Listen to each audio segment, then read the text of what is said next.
El ejercicio que queremos resolver es este.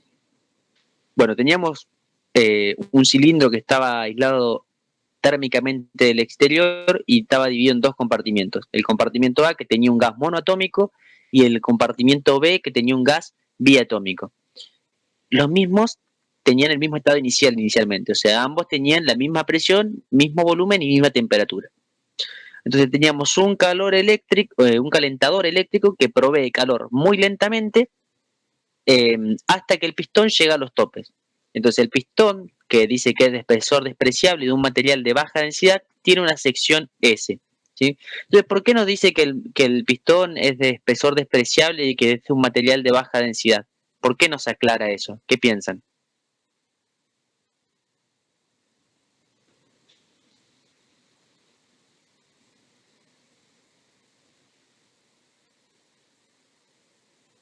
Hola.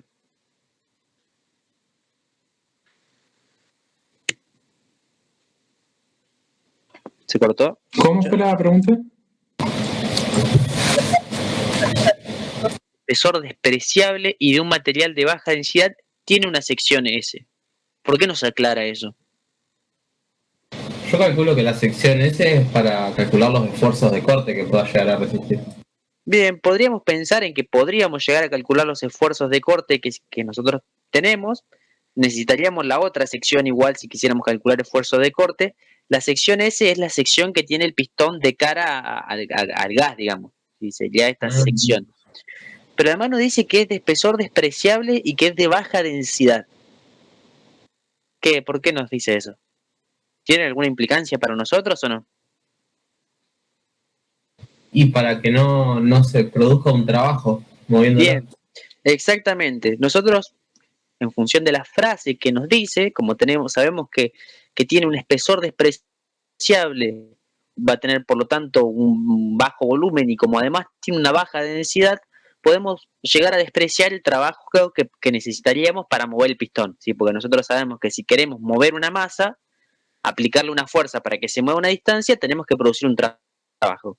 Con esa frase nos permite decir que despreciamos el efecto del trabajo que necesitamos para mover el pistón. ¿Sí? Entonces todo el trabajo que va a realizar el gas A va a ser usado para comprimir el gas B. ¿Sí? Simplemente eso. Y bueno, y después nos pregunta varias cosas. Nos dice, en función del estado inicial del gas, de la sección del gas y de la longitud L, que es esta longitud que aparece acá, de la mitad de las dos cámaras, digamos, o de la cámara completa, o sea, el pistón está ubicado a la mitad de la cámara, no, perdón, L es la distancia completa. Esta es la distancia L, en función del largo total del cilindro, nos pide calcular el estado final de los gases, la presión final, volumen final y temperatura final, el calor agregado al gas y la variación de su energía interna. Después nos pide representar el proceso que experimenta el gas B en el plano PV, en el plano mecánico. Y después nos dice analizar el proceso que experimentan los gases si se sigue agregando calor al gas A. ¿Sí? Entonces, lo primero que nosotros podemos hacer es intentar analizar o describir cualitativamente el proceso energéticamente en función de las cosas que nosotros tenemos como información. ¿Sí? Entonces podemos hacer un análisis inicial y empezar a pensar, ¿qué pasa si el calentador eléctrico provee calor muy lentamente a mi gas A? ¿Qué va a pasar? Y se va a expandir, pero en teoría si es muy lentamente, sin levantar temperatura. ¿Va a ser sin levantar temperatura? ¿Qué piensa el resto? No, va a tener que levantar temperatura, sí o sí. Va a levantar temperatura. ¿Porque la presión? ¿Qué pasa con la presión? Y va a tener que aumentar también porque el gas B va a tener que oponer una reacción. Exactamente, vamos a estar comprimiendo el gas B y cada vez que intentemos comprimir más al gas B, el gas B va a tener una mayor presión por estar ocupando un menor volumen y por lo tanto me va a estar haciendo una fuerza en contra. Entonces sabemos que la presión en A tiene que ir aumentando, sí o sí tiene que ir aumentando para poder mover ese pistón hacia la derecha hasta que toque a los topes. Y sabemos que además, como estamos agregando calor al sistema y como sabemos además que el sistema no pierde calor porque las paredes del recipiente son adiabáticas, entonces sabemos que la temperatura probablemente también va a estar cambiando, ¿sí? También va a estar cambiando. Ahora, ¿qué pasa con el gas B? Energéticamente, ¿qué va a pasar con el gas B?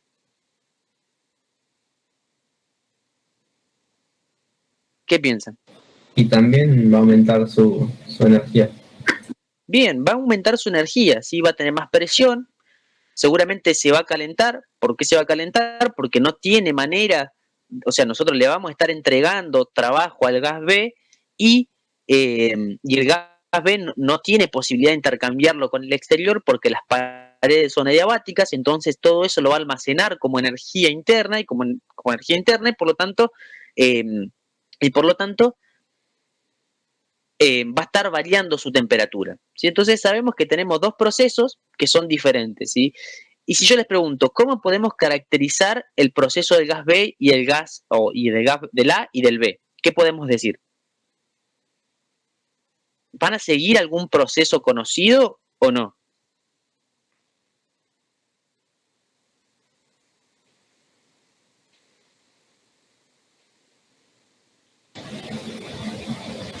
Y el trabajo es lo que tenemos más a mano de calcular, ¿no? Por el desplazamiento. Sí, lo más fácil de calcular, una de las cosas que podemos llegar a calcular es el trabajo del gas A y del gas B. Nosotros sabemos de todas formas que, por ejemplo, el gas B va a sufrir una transformación ¿de qué tipo? ¿Podemos saber de antemano qué tipo de transformación va a sufrir el gas B, digamos? Y adiabática. Va a ser adiabática, ¿sí? Entonces, sabemos, como no se produce ningún intercambio de calor entre el gas B y el exterior o cualquier otro punto, digamos, sabemos que el gas B sufre una transformación adiabática. Y eso es muy importante porque si nosotros sabemos que el gas B sufre una transformación adiabática, nosotros conocemos cuál es la ley de proceso que gobierna justamente el proceso que está experimentando el gas B, ¿o no? ¿Sí? Ahí nos quedaría que todo el trabajo entregado B va a ser puramente un cambio de energía interna, ¿no? Exactamente. Según el primer principio de la termodinámica, nosotros sabemos que el calor, el trabajo que le vamos a estar entregando, lo va a adoptar solamente como energía interna. Así va a aumentar la temperatura del sistema, ¿sí? Pero sabemos que intercambio calórico para el gas B no va a haber. Entonces podemos ir diciendo, bueno, nosotros sabemos que el gas B va a sufrir un proceso adiabático. ¿Qué significa adiabático? Que como bien dicen, no existe intercambio calórico, no existe intercambio de calor con el exterior. Intercambio de calor, ¿sí? Y si nos pide calcular, como en el inciso A nos pide calcular el estado final de los gases, nosotros podríamos llegar a pensar rápidamente cómo calcular el estado final para el gas B. ¿Por qué podemos pensarlo? Porque conocemos cuál es la ley de variación, porque ya alguien la estudió, digamos, porque es una es una transformación que es conocida, que ya alguien la estudió y nosotros sabemos cómo es la ley de variación, ¿sí? Entonces podríamos calcular en función de los parámetros que son datos, la presión inicial, volumen inicial y temperatura inicial, cuáles van a ser estos parámetros finales. ¿Y cómo hacemos?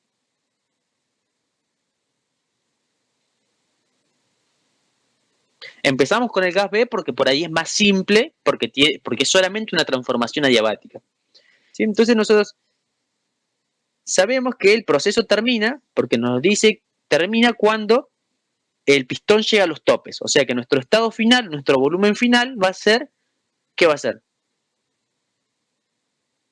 L sobre 4 por S, ¿no? Bien, entonces nosotros podemos saber rápidamente que para el gas B, el volumen final del gas B va a ser L sobre 4 por la sección. ¿Sí? Es decir, la sección del pistón por el área nos va a dar el volumen final. Y ahora yo les pregunto, también necesitamos saber cuál es la presión final del gas B y cuál es la temperatura final del gas B. ¿Cómo calculamos esto?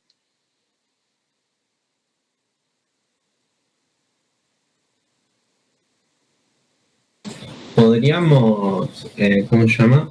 Como tenemos el volumen inicial y el final, calcular el trabajo entregado, con eso despejar la energía interna y de ahí sacar la temperatura para calcular la presión.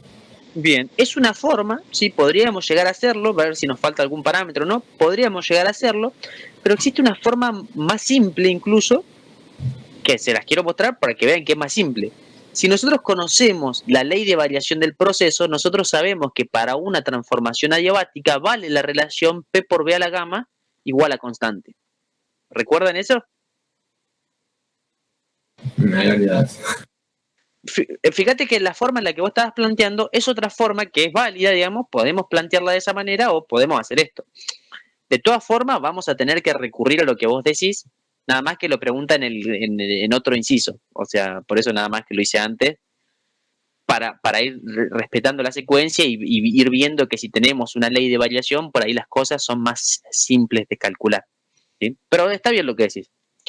Bueno, entonces, ¿qué sabemos? Que sabemos que si la presión por el volumen a la gamma, si es igual a constante, entonces podríamos plantear que la presión para el gas B, siempre estamos trabajando para el gas B, la presión inicial por el volumen inicial a la gamma tiene que ser igual a la presión final por el volumen final a la gamma. ¿Sí? Entonces podemos decir, bueno, sabemos que la presión final va a ser igual a ¿qué? A la presión inicial por el volumen inicial sobre el volumen final elevado a la gamma. ¿Sí? Y de esa manera obtenemos la presión final del gas B. ¿Sí? Ahora, ¿qué sería gamma? Bueno, sabemos que gamma es la relación entre CB y CP, ¿sí? Y como conocemos los grados de libertad de nuestro gas, porque nos dice que es un gas biatómico, creo que era el B, biatómico, podemos saber cuánto es el valor de gamma. ¿Sí? Entonces, fácilmente podemos obtener la presión final del gas B. ¿Sí? Ahora, si tuviéramos que calcular la temperatura final del gas B, ¿cómo hacemos?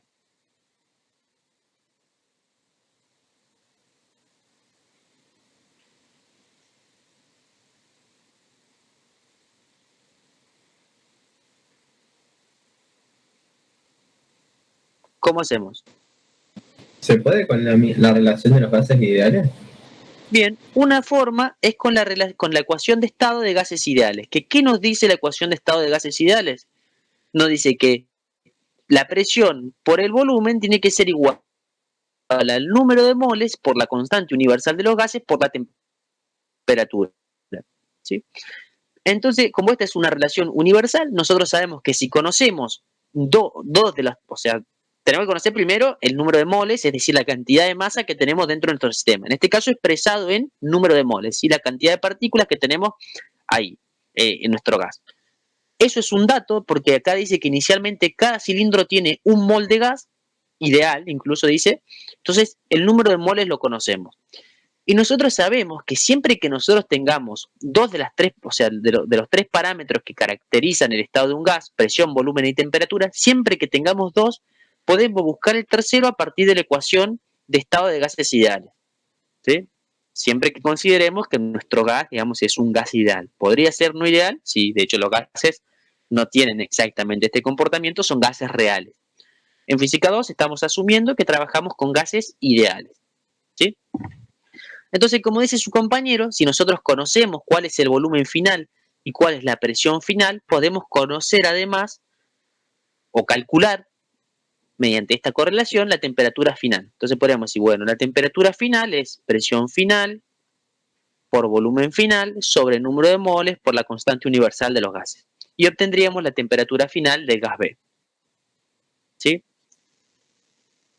Es una forma válida de hacerla porque ya encontramos dos de las tres variables que describen el estado de un gas. La otra forma que podríamos haber utilizado, que también era válida, era decir que utilizar la correlación que temperatura por volumen a la gamma menos 1 tiene que permanecer constante. Que nosotros sabemos que esta es una ley de variación de la temperatura cuando estamos sufriendo un proceso del tipo adiabático. ¿Sí? Entonces, a partir de esa correlación también podríamos haberlo encontrado para el gas B. ¿Hasta ahí vamos bien? Sí, sí. Bien, entonces teníamos esas dos formas de resolverlo. De hecho, si quieren pueden hacerlo para comprobar que da lo mismo. Esto les quedaría que la temperatura inicial por volumen inicial a la gamma menos 1 tiene que ser igual a la temperatura final por volumen final a la gamma menos 1. Entonces sabemos que la temperatura final, en este caso el gas B, tiene que ser igual a ¿qué? A la temperatura inicial por volumen inicial sobre volumen final a la gamma menos 1. ¿Sí? Entonces, de estas dos maneras tendrían que obtener el mismo resultado, ¿sí? Así que pueden realizarlo, comprobarlo y si no, vemos qué pasa, pero debería dar lo mismo. ¿Sí? Entonces, de esa manera ya encontramos rápidamente cuál es el estado final de nuestro sistema, ¿sí? Ya tenemos completamente caracterizada para el gas B cuál es su presión, cuál es su volumen y cuál es su temperatura. ¿Sí? Después nos pregunta, por ejemplo, el estado final de los gases, pero para el gas A. ¿Y cómo hacemos?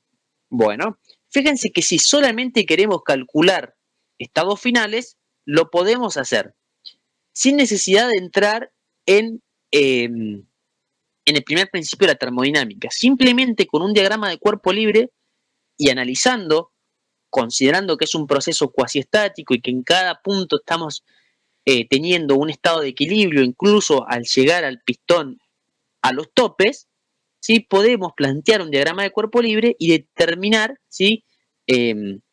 Los parámetros para el gas A.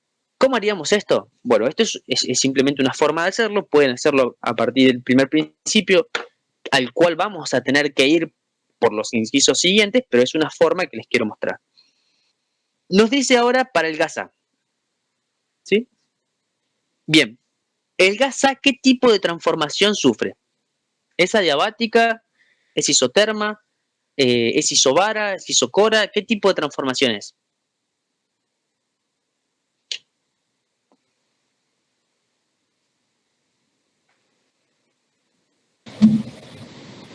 No se me ocurre ninguna, solo sabemos la cantidad de calor que entra, ¿no? Exactamente. De hecho, no sigue ninguna transformación de ese tipo. ¿Por qué? Adiabática sabemos que no es porque está ingresando calor a través de la resistencia del calentador eléctrico. Entonces, hay intercambio de calor con el exterior, adiabático no es.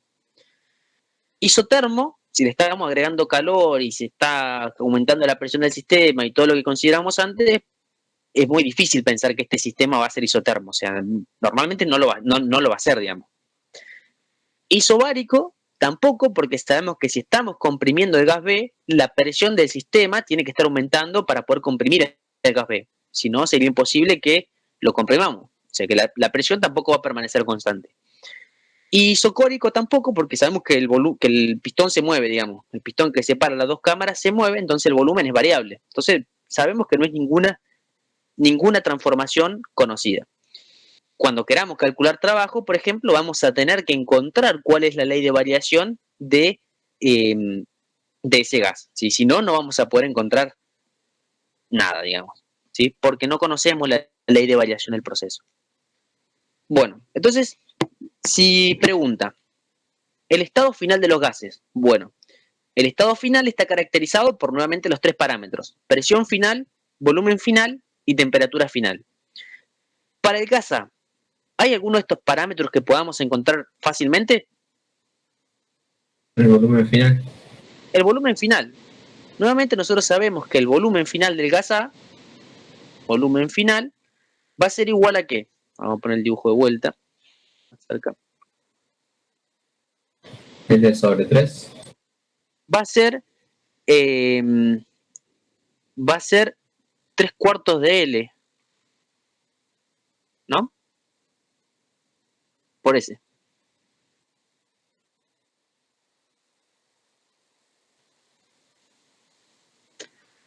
¿no? Sí, sí, es verdad. Bien, entonces vamos a tener el volumen final, en el estado final vamos a tener el pistón acá. ¿Sí? Entonces vamos a considerar como estado final el instante ese justo antes, pero un instante muy pequeño antes de que el pistón toque los soportes. ¿Por qué vamos a considerar eso? Porque si después se le sigue agregando calor y el gas o el pistón ya tocó los topes, puede que empieza a aparecer una fuerza de contacto de los topes. ¿Sí? No vamos a considerar eso, vamos a considerar que, eh, que va a ser un instante justo antes del toque, digamos, como justo cuando está llegando a los topes. Entonces sabemos que el volumen final del gas A fácilmente lo podemos calcular sabiendo que es 3/4 de L por la sección del pistón. Bien, tenemos listo el volumen final. Sabemos que queremos encontrar presión final, volumen final y temperatura final. El volumen final ya lo encontramos. ¿Qué nos falta encontrar? La presión final y la temperatura final. ¿Cómo podemos hacer? Bueno, por ejemplo, podemos plantear un diagrama de cuerpo libre para calcular la presión final. ¿Por qué sabemos eso? Porque, bueno, nosotros sabemos que como el sistema está sufriendo una transformación cuasi estática, en la cual va pasando por infinitos estados de equilibrio, en cada uno de los momentos o instantes en los que nosotros nos paremos, tenemos que tener una situación de equilibrio. Si eso no pasa, el proceso no va a ser cuasi estático. ¿Sí? Entonces sabemos que en el volumen, en el instante final, el pistón va a estar en equilibrio, ¿sí? En un equilibrio cuasi estático, ¿sí? Y podemos plantear un diagrama de cuerpo libre. Entonces, si planteamos un diagrama de cuerpo libre en el pistón en el instante final, ¿qué vamos a encontrar? ¿Qué tenemos? Que la fuerza que hacen los dos gases sobre el pistón tiene que ser la misma, por lo tanto la presión también. Exactamente. La fuerza que hace el gas A sobre el pistón, que podemos llamar la presión A por S, ¿sí? La presión final de A por S, tiene que ser igual a la presión final de B por S. Es decir, las dos fuerzas son iguales. Y entonces sabemos que en ese instante final, sabemos que la presión final de A tiene que ser igual a la presión final del gas B. ¿Sí? Bueno, joya. ¿Por qué joya? Porque nosotros ya la presión final del gas B la habíamos encontrado. Nosotros dijimos que la presión final del gas B, como el gas B sufría una transformación adiabática, la podíamos calcular de esta manera. ¿Sí? Estos son todos parámetros del gas B, gamma de B. ¿Sí? Entonces podríamos decir, bueno, la presión final de A, que es igual a la presión final de B, la podemos escribir de esta manera. ¿Sí? Entonces podríamos decir, bueno, esto es igual a ¿qué? A la presión inicial. Vamos. La podríamos escribir de esta manera.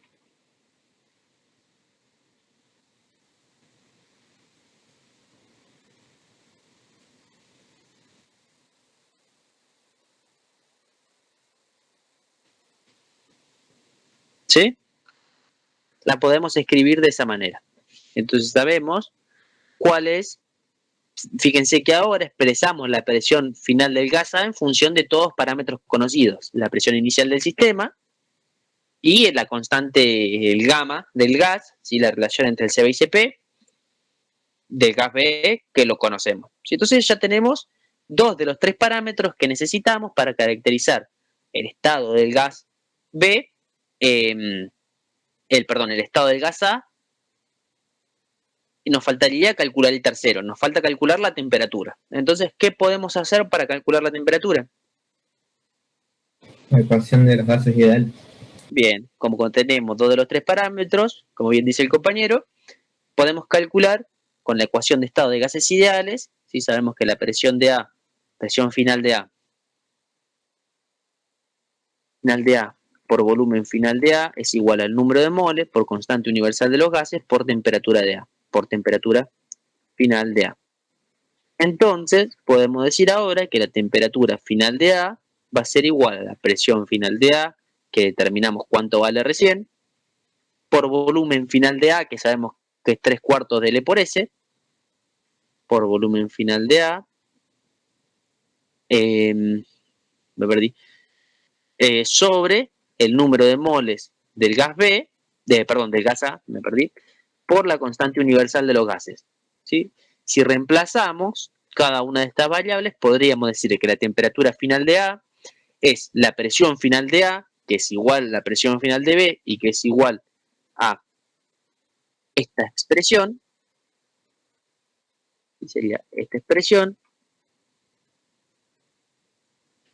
expresión por volumen final de A, que es 3/4 de L por S, 3/4 de L por S, sobre el número de moles de A por la constante universal de los gases. Y de esa manera obtenemos la temperatura final de A en función de todos parámetros que son conocidos. Las presiones iniciales, volúmenes iniciales, el gamma del gas B, la geometría de nuestro problema y la cantidad de gas que tenemos almacenado, el número de moles, en nuestro recipiente. ¿Sí? ¿Se entendió hasta acá? Sí, creo. Bien, buenísimo. ¿Todo le viene quedando claro o hay algo que quieren que reveamos?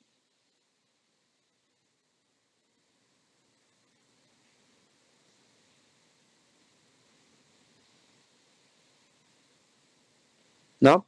Bueno, si no hay dudas sobre esto, seguimos avanzando. Bien.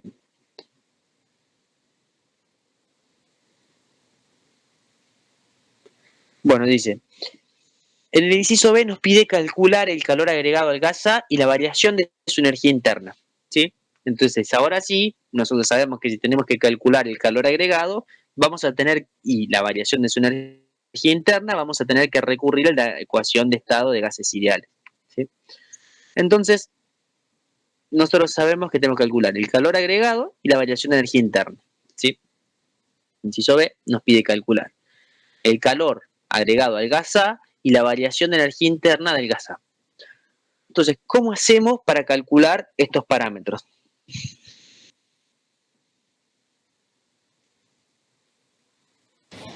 La variación de energía interna no la podemos calcular ya sabiendo las temperaturas.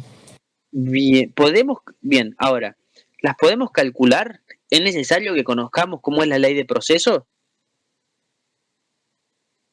Creería que no. ¿Por qué no?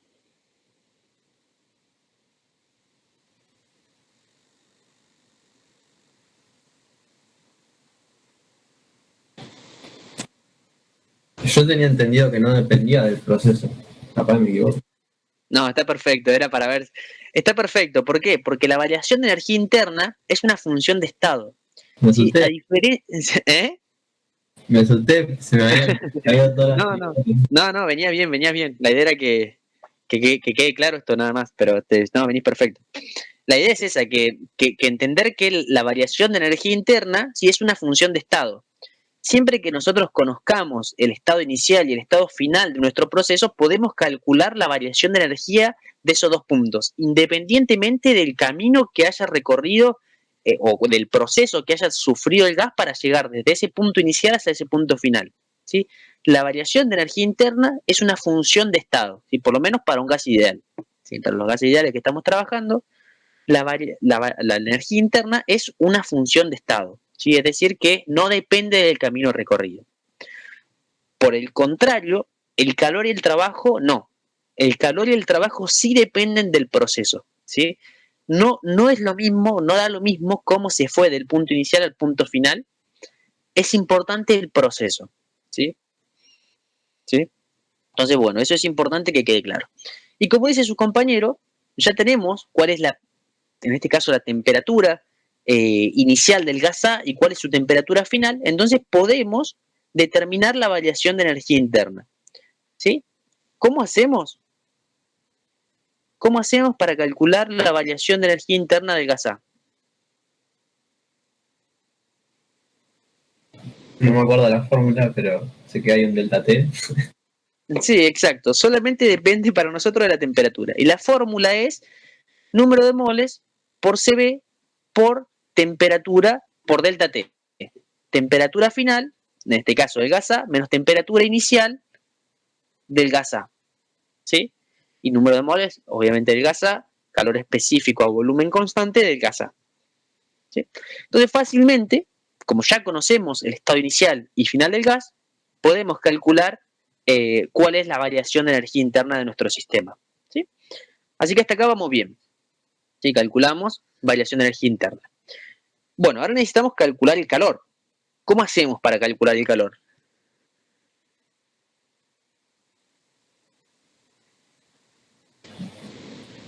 Creo que no nos queda otra opción que calcularlo de manera indirecta usando la relación de calor, trabajo y energía interna, ¿no? Bien, perfecto.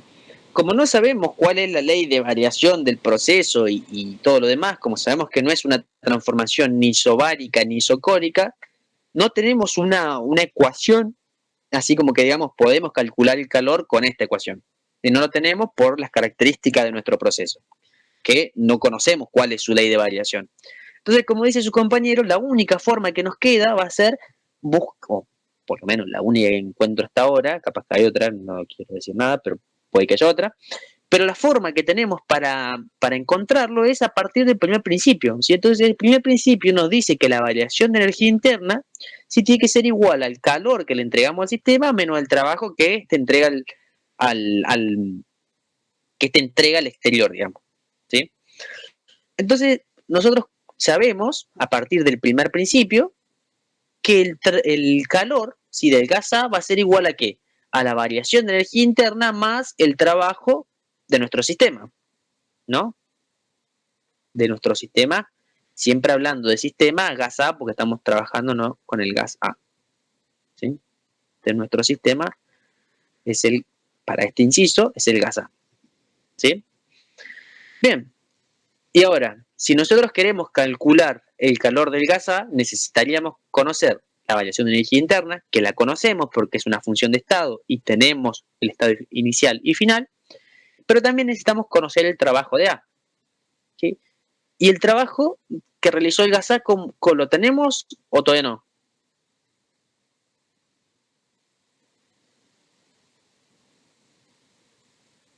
¿Cómo obtenemos el trabajo?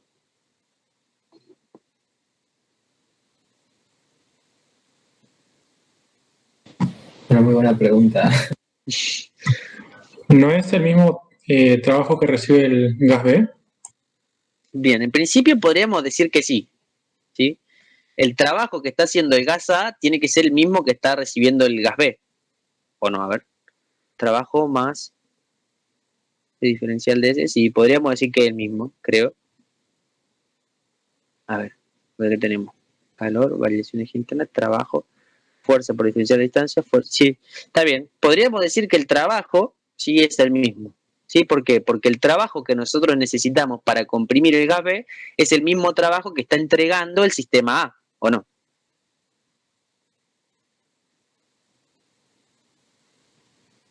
¿Sí? Si tenemos dudas, ¿qué podemos hacer? Siempre que tengamos duda de cómo calcular el trabajo, lo que podemos hacer es recurrir ¿a qué? A definición.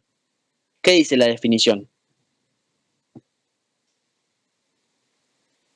Nosotros el trabajo, si no lo conocemos, ¿qué hacemos? Recurrimos a definición.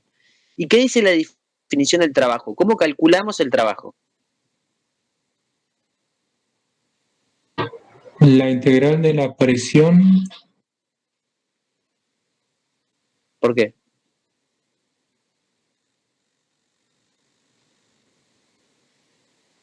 Por diferencial de volumen. ¿Sí? Entonces, bueno, nosotros sabemos, como bien dice el compañero, que el trabajo lo podemos calcular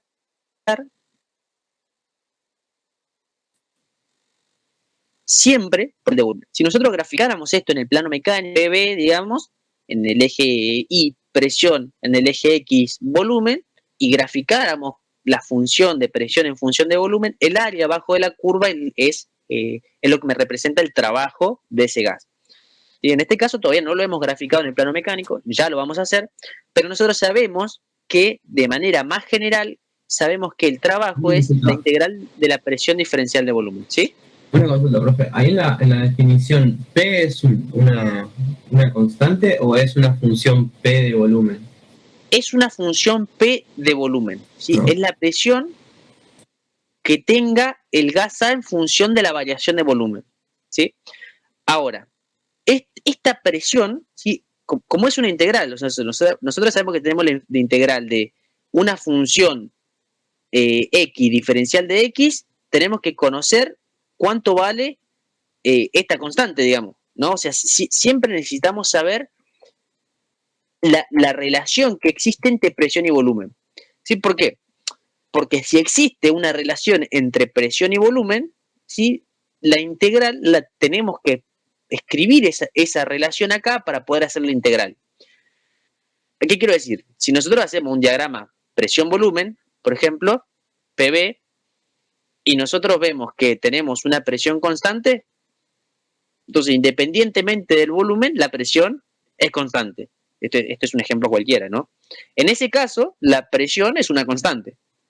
Ahora, si sabemos que la presión cambia con el volumen que nosotros estamos aplicando, tenemos que poner la función que me relaciona presión con volumen para poder hacer la integral, porque no da lo mismo, digamos. ¿Sí? En este caso, nosotros sabemos que la presión está cambiando con el volumen. ¿Sí? ¿Por qué lo sabemos? Porque sabemos que si nosotros tenemos que comprimir al gas B para mover el pistón para allá, digamos, para mover el pistón en este sentido, ¿qué pasa? La presión en A tiene que ir aumentando. ¿Por qué? Porque la presión en B, a medida que voy comprimiendo el gas, también va aumentando. Entonces la presión va cambiando con la posición del pistón y por lo tanto va cambiando con el volumen. ¿Sí? ¿Hasta acá vamos? Sí. Y hasta ahí podríamos usar entonces como la función que describe nuestro proceso, la que pusiste por P por B gamma igual constante. Bien, podemos hacer eso, pero ¿de dónde sale eso? O sea, está perfecto. De hecho, es lo que vamos a utilizar. ¿Sí? Nuevamente, nosotros, de la forma más general, ¿qué tenemos que hacer? Describir cómo varía la presión en función del volumen. ¿Sí? Tenemos que encontrar una relación de la presión del gas A como una función del volumen. Y en este caso podemos usar como dato conocido que la presión B es la misma que en A. Bien, exacto. Eso es perfecto, está bien. La presión en A como función, la presión en A como función del volumen de A, ¿no? Entonces, ¿qué hacemos? Fíjense que esta integral tiene que valer siempre, ¿sí? Y nosotros acá, como bien dicen ustedes, habíamos hecho una relación para presión final, ¿sí? O sea, habíamos hecho un diagrama de cuerpo libre cuando el pistón estaba llegando a los topes. Bueno, ¿qué pasa si yo lo hago en un punto intermedio? Como para decir un punto X cualquier posición del pistón. Y hacemos un diagrama de cuerpo libre en cualquier punto intermedio entre estos dos puntos, entre la mitad del sistema y los topes. En cualquier punto intermedio que yo ponga el pistón, ¿qué vamos a ver cuando haga el diagrama de cuerpo libre?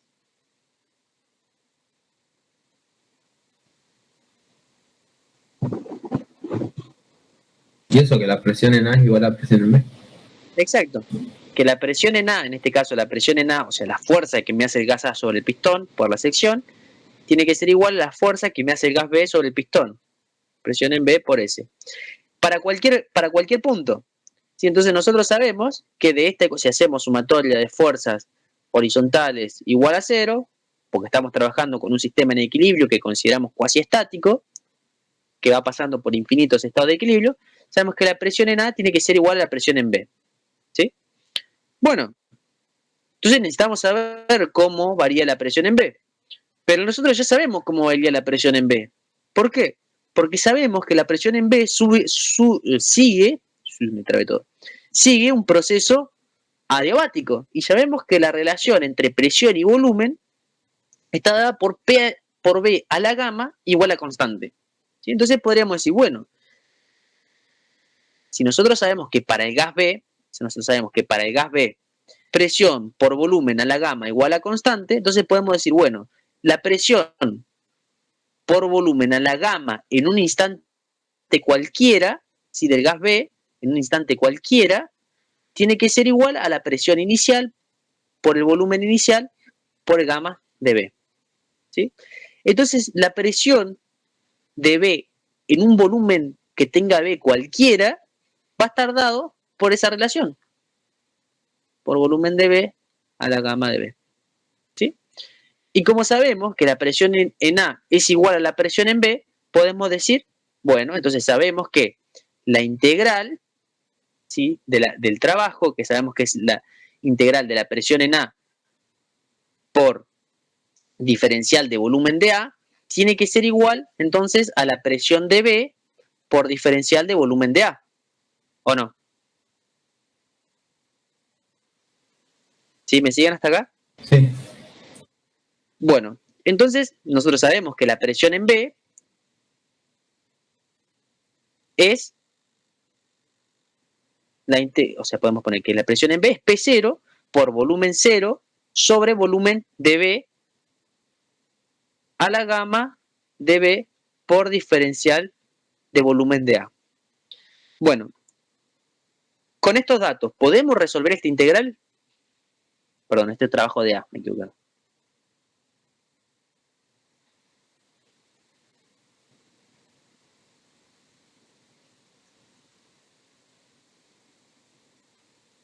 ¿Podemos resolver esta integral o no? Sí, B0 y B son datos, ¿no? No, fíjate que en realidad... No tiene como variable. Bien, exacto. Fíjate que el volumen, como lo estamos haciendo para una posición cualquiera, este volumen que toma B, digamos, también es función del volumen que tiene A. ¿Sí? ¿Por qué? Ah, sería como un volumen X en cualquier instante. Exactamente. Pero acá sabemos que la presión inicial es una constante porque es la presión que tenía el instante cero. El volumen inicial también es una constante porque es el volumen que tenía ese recipiente en el instante cero. Pero el volumen este B es un volumen B cualquiera. Y nosotros necesitamos relacionar, para poder hacer la integral, la variación de volumen del gas A. O sea, necesitamos conocer cómo varía el volumen del gas A, ¿sí? Porque no podemos resolver esta integral si tenemos acá otra incógnita, digamos, ¿no? Sí, es como, no podemos, digamos, porque tenemos dos incógnitas diferentes. Nosotros sabemos que el volumen que tome el gas B es función del volumen que tenga el gas A, ¿o no? Porque nosotros sabemos que el volumen de A más el volumen de B tiene que ser igual al volumen total. Sí. ¿Sí? Vamos acá arriba, si les pongo el dibujo de vuelta.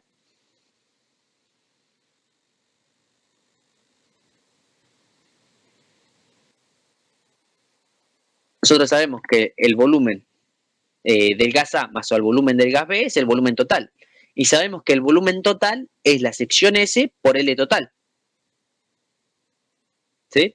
Claro. Entonces podríamos decir, bueno, nosotros sabemos que el volumen de A más el volumen de B es la sección S por L por la longitud total del sistema.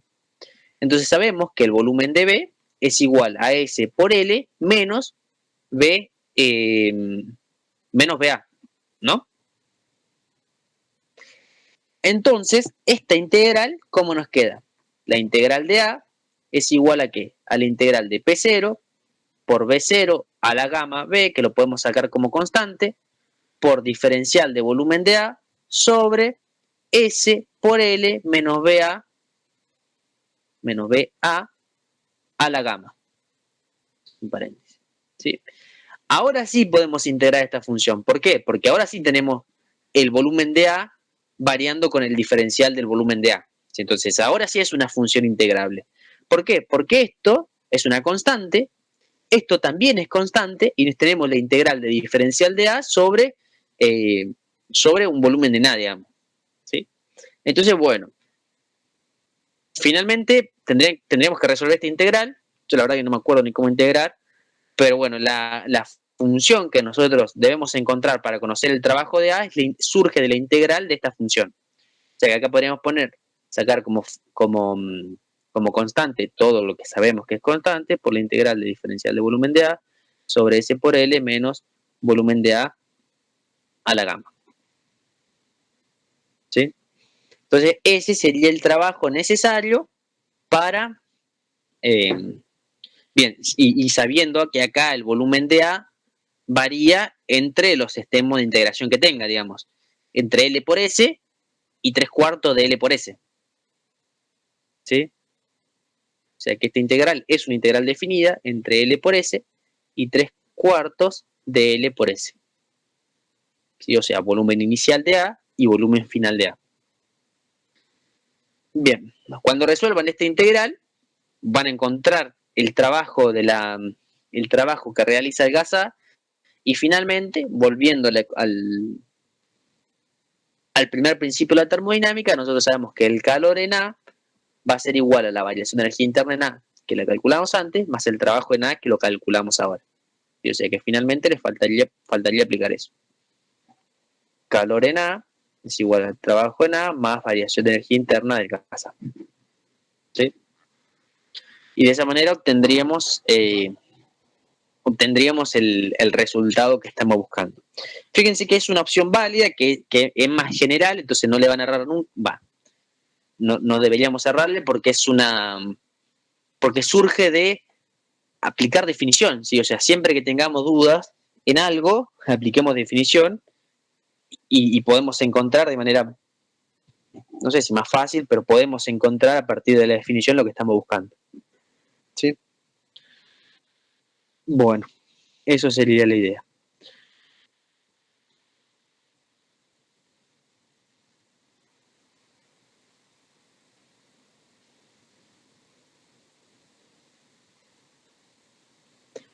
Bueno, ¿se entendió hasta acá? Sí. Era la única forma de calcular el trabajo, ¿no? Sí, estoy viendo si el trabajo en A es igual al trabajo en B. Estoy pensando eso. Yo creo que sí, porque es el trabajo que necesitamos para mover el pistón, digamos. O sea,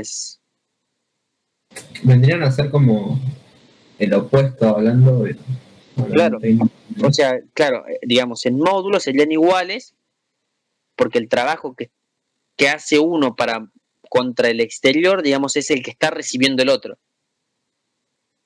¿Sí? Entonces, el signo sí es diferente, pero en módulos son iguales. Y si son iguales en módulo, la otra forma que teníamos de obtener el trabajo era diciendo que era igual al trabajo de B, que el trabajo de B, no sé si lo teníamos. No lo teníamos. Bueno, también teníamos que ir por definición al trabajo de B, digamos. Está. No, bueno, podríamos haber dicho que los trabajos son iguales y luego por definición volver al trabajo de B. Pero iba a quedar una integral parecida, ¿no? Sí, iba a quedar una integral parecida porque también es una función adiabática. La única diferencia es que esa es la otra transformación es una adiabática. Si es una adiabática, entonces era más fácil. Era más fácil. Sí, porque podíamos calcular directamente la diferencia de energía interna y decir que eso era el calor. Exactamente. Entonces te quedaba mucho más simple. Si la haces por definición, sí te quedó una integral parecida, digamos. Pero no hacía falta llegar a la definición, digamos. O sea, ese mismo valor de trabajo lo podríamos haber sacado de un delta T calculando energía interna, ¿no? Sí. Si sabemos que el trabajo en A es igual al trabajo en B, sí.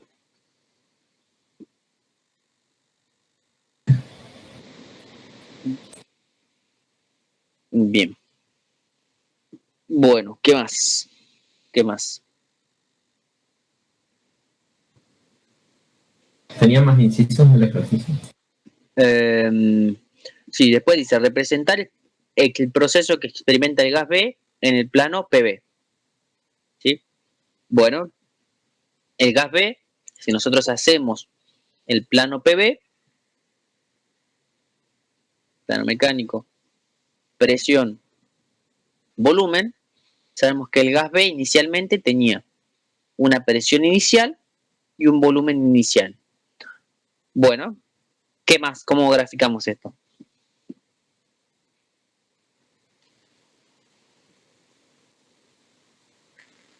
Para el gas B. O sea, lo que pide es graficar para el gas B la transformación en el plano mecánico.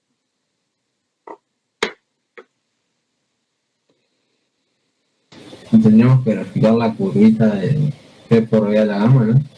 Exacto. Como sabemos que el gas B sufre una transformación adiabática, nosotros sabemos que va la relación P por B a la gamma igual a constante.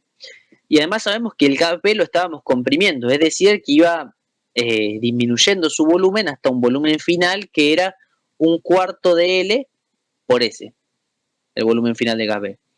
Entonces sabemos que iba a sufrir una transformación adiabática, digamos. Acá tenemos la isoterma y acá tenemos la otra isoterma. La transformación que iba sufriendo era una transformación del tipo adiabática, digamos. Y simplemente la podemos graficar así, entre el punto inicial y el punto final. ¿Sí? Bueno, fíjense que además, de acá podemos ver, ahora que lo vemos bien, que también si quisiéramos graficar el gas A, vamos a graficarlo, el gas A lo vamos a graficar en verde. Nosotros sabemos que inicialmente el gas A y el gas B tenían la misma presión, mismo volumen y misma temperatura, o sea que estábamos parados en el mismo punto. ¿Sí? Y si quisiéramos graficar cómo varía la... Van ¿Cómo a nos ser quedaría? figuras simétricas, por eso las integrales también. Exactamente, van a ser figuras simétricas. ¿Por qué? Porque nosotros sabemos que cuando el pistón aumentaba una determinada cantidad o disminuía una determinada cantidad para el gas B, el gas A aumentaba esa misma cantidad.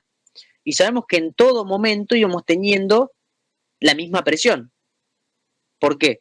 Porque sabemos que estábamos en un proceso cuasi-estático, entonces en cada punto íbamos teniendo exactamente la misma presión. Entonces nos queda una figura simétrica, ¿sí?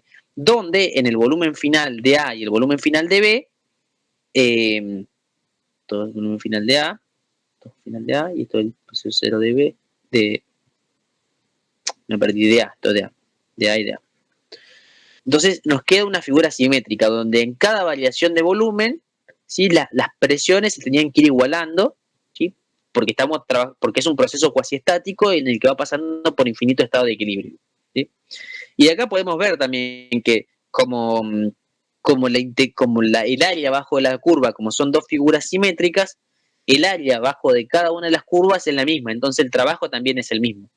Y de hecho ya era lógico de pensar que el trabajo que hacía el gas A tenía que ser el que recibía el gas B, digamos. No hay otra fuente de trabajo, digamos. ¿Sí? Y de esa manera quedaría este inciso. ¿Está bien? Sí. Bueno. La otra cosa que nos pregunta es, a ver, ¿dónde estaba? Analizar el proceso que experimentan los gases si se sigue agregando calor al gas A. Bueno, ahora nos pregunta, bueno, el pistón ya llegó a los topes y dice, ¿qué pasa si le seguimos agregando calor al gas A? ¿Qué va a pasar? Ahí a veces no le pasaría nada, ¿no? Y A estaría siempre al mismo volumen, así que no habría trabajo. Y todo el calor se iría a delta 1. Ah, perdona, ¿qué? A variación de energía interna. Exactamente, ¿sí? Como sabemos, a ver, a variación de energía interna. Eh, sí, claro, todo el calor iría a variación de energía interna, no todo el trabajo porque ya el volumen es constante. ¿Está? No, claro, el calor aplicado desde ese instante en adelante. Sí. Exactamente.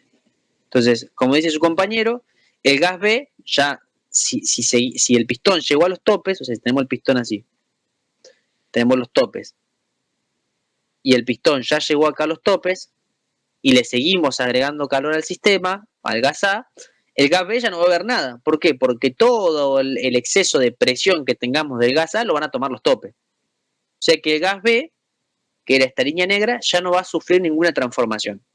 Ahora, como bien dice su compañero, a medida que nosotros agreguemos calor al gas A, ¿sí?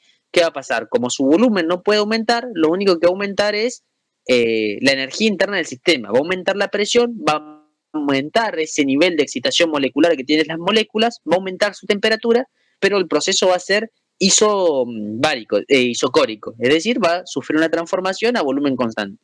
Si seguimos agregando calor a nuestro sistema, va a aumentar tanto la presión como la temperatura del gas A, pero su volumen va a permanecer constante.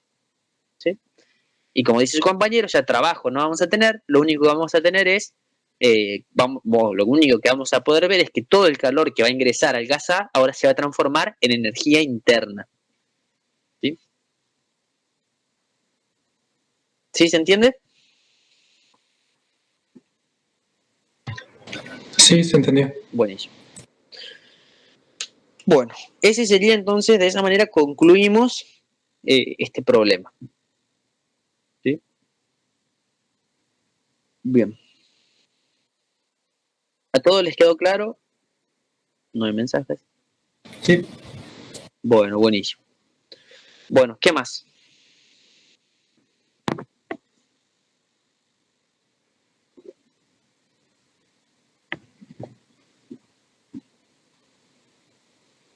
¿Qué más? ¿Qué más les queda? ¿Qué otras dudas les queda? ¿Qué quieren que veamos?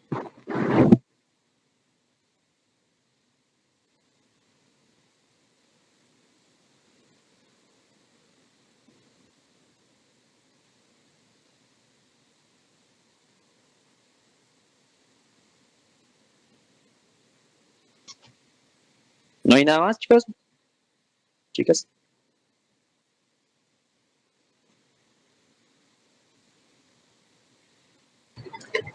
Por mi parte, yo no tengo ninguna duda. Bueno. Bueno, si quieren me quedo unos minutos más hasta que si a alguien se le ocurre alguna duda y si no, si ya nadie quiere preguntar más nada, los libero como prefieran.